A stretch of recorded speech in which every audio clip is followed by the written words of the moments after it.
Yes, brother. What is the exact belief of the Buddhist? What are they, in one God they are believing or not? Brother, the question, what are the teachings of Buddhism? Do they believe in one God? That's what the question is. As far as Buddhism is concerned, if you read the teachings of Buddha, Buddha did not comment on God.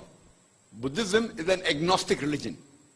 Agnostic means neither does the person believe in God, neither does he deny God. The person who believes in God is called theist. Person who does not believe in God is called an atheist.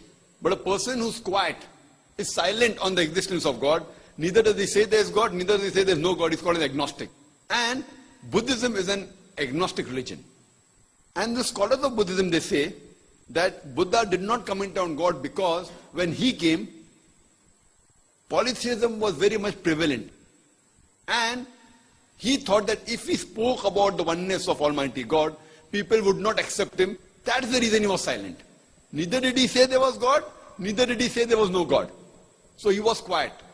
But the scholars say that actually he believed in one God, but did not preach it because people would not agree with his teachings. This is the basis of Buddhism. And as far as the basic teachings are concerned, Buddha spoke about the 4 great truths. The first great truth was, there is sorrow and misery in this world. Second great truth, the cause of sorrow and misery is desire. Third great truth, sorrow and misery can be removed by removing desire. And the fourth great truth was, desire can be removed by following the eightfold path. And the eightfold path is, do not tell a lie, do not rob, many of which are same as the teachings of Islam. But if we analyze the 4 great truths of Buddha, the first one says, there is misery and sorrow in this world, which there's no problem in accepting that. Point number 2, the cause of sorrow and misery is desire. No problem with that. The third says that sorrow and misery can be removed by removing desire. Okay.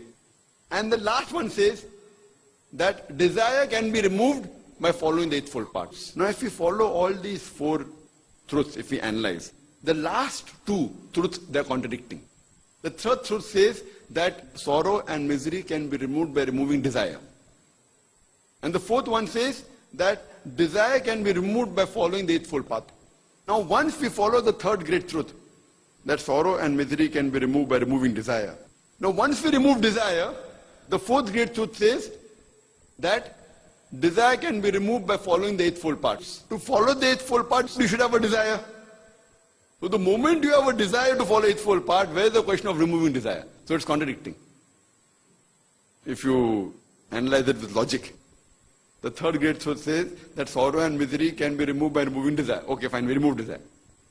Desire can be removed by following the eightfold paths. Now to follow the eightfold paths, you should have a desire. So you have to have a desire to remove desire. It's contradicting.